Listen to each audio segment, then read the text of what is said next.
আসসালামু আলাইকুম। আমি লাবণীস কিচেনে আপনাদের আরেকবার স্বাগত জানাই। দেখতে দেখতে তো প্রায় কুরবানির ঈদ চলেই আসলো। কুরবানির ঈদের যেন গরু কিংবা খাসির মাংস অনেক বেশি টেস্টি হয়, সেজন্য আজকে আমি আপনাদের একটি গরম মশলার রেসিপি তৈরি করে দেখাবো। আমার আজকের রেসিপিটি হচ্ছে শাহি গরম মশলা। এই শাহি গরম মশলাটা আপনারা গরু, খাসির মাংস, চিকেন, বিরিয়ানি, রোস্ট, কাবাব সব কিছুতেই ব্যবহার করতে পারবেন। এই শাহি গরম মশলার পরিমাণটা কতটুক হলে আপনাদের সব রান্না অনেক বেশি টেস্টি হবে, সেই টিপস ট্রিক্স সব কিছু শেয়ার করব। এই শাহি গরম মশলাটা আপনারা কিভাবে অনেক দিন পর্যন্ত সংরক্ষণ করে রেখে খেতে পারবেন সেই পদ্ধতিটাও শেয়ার করব। প্রথমে এখানে আমি 3 টেবিল চামচ আস্ত জিরা নিয়ে নিলাম। এখন নিচ্ছি 3 টেবিল চামচ সবুজ এলাচ, নিয়ে নিচ্ছি 2 টেবিল চামচ জয়ত্রী, এখন দিচ্ছি দুটো জয়ফল বড় সাইজের, দিয়ে দিচ্ছি প্রায় 2 টেবিল চামচ লং, দিয়ে দিচ্ছি 2 টেবিল চামচ কালো গোলমরিচের গুঁড়ো। আপনারা চাইলে সাদা গোলমরিচের গুঁড়োও ব্যবহার করতে পারেন। 2 টেবিল চামচ সাদা গোলমরিচ দিয়ে দিলাম 3 টেবিল চামচ দারুচিনি। আর এখানে আমি স্টার মশলা নিয়েছি, যেটাকে তারা মশলা বলে, এটা দিয়ে দিচ্ছি 2 টেবিল চামচ। দিয়ে দিচ্ছি 3 টেবিল চামচ পোস্ত দানা।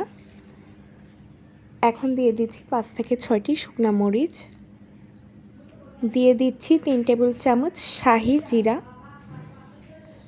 এখানে নিয়েছি 5 থেকে 6টি তেজপাতা। তেজপাতাগুলোকে আমি একটা কেচি দিয়ে ছোট টুকরো করে কেটে দিচ্ছি, এতে করে কিন্তু এগুলো ব্লেন্ডার করতে সুবিধা হবে। এখন আমি সবগুলো মশলা একটু হাত দিয়ে ভালোভাবে মিশিয়ে নিচ্ছি। চুলাতে আমি আগে থেকে একটা প্যান বসিয়ে দিয়েছি। প্যানটা হালকা গরম হয়ে যাওয়ার পর এখন আমি সবগুলো মশলা দিয়ে দিচ্ছি। অবশ্যই চুলার আঁচটা কিন্তু একদম লোতে রেখে মশলাগুলো ভেজে নিতে হবে। মশলাগুলো কিন্তু আমি 4 থেকে 5 মিনিটের মতো করে মুচমুচে করে ভেজে নিয়েছি। আপনাদের হয়তো আরেকটু বেশি সময় লাগতে পারে, তবে খেয়াল রাখতে হবে চুলার আঁচটা যেন লোতে থাকে। একদম লোতে রেখে মশলাগুলো ভেজে নিতে হবে। চুলার আঁচটা বাড়িয়ে দিলে কিন্তু মশলাগুলো পুড়ে যাবে।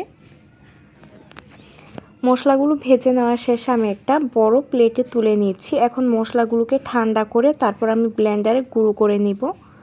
মশলাগুলো কিন্তু গরম অবস্থাতে ব্লেন্ডারে গুঁড়ো করে নেওয়া যাবে না, অবশ্যই ঠান্ডা করে তারপর গুঁড়ো করে নিতে হবে।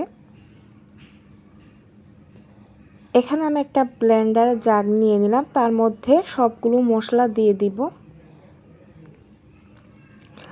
এখন আমি ব্লেন্ডারে ব্লেন্ড করে নিচ্ছি মশলাগুলো।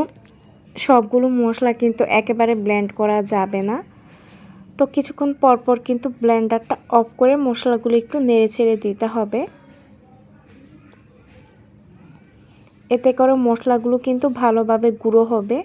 তো আমি আবারও ব্লেন্ডারটা অফ করে মশলাগুলো একটু নেড়েচেড়ে দিচ্ছি। এরকম করে আমি 4 থেকে 5 বারের মতো করে নিয়েছি, এতে ব্লেন্ডারের ক্ষতি হবে না।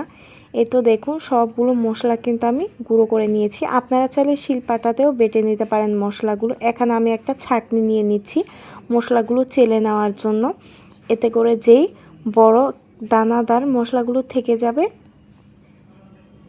এতে করে যে বড় দানাদার মশলাগুলো আছে সেগুলো কিন্তু ছাঁকনিতে রয়ে যাবে, পরে আবার সেগুলো গুঁড়ো করে নেওয়া যাবে। এই তো মশলাগুলো চেলে নেওয়া শেষে আমি একটা কাচের প্লেটে দেখিয়ে দিচ্ছি আপনাদের, দেখুন কতটা সুন্দর হয়েছে। আর এই গরম মশলা আপনারা সব ধরনের মাংসের তরকারিতে ব্যবহার করতে পারবেন। এইবার কোরবানির ঈদে এই গরুর মাংসের শাহি গরম মশলাটা ব্যবহার করলে কিন্তু অনেক বেশি টেস্টি হবে। তো ভিডিওটি ভালো লাগলে প্লিজ একটি লাইক দিয়ে আমার চ্যানেলটি সাবস্ক্রাইব করে দিবেন। তো আজকের মতো এখানেই বিদায় নিচ্ছি। সেই পর্যন্ত সবাই ভালো থাকবেন, সুস্থ থাকবেন। আল্লাহ হাফিজ।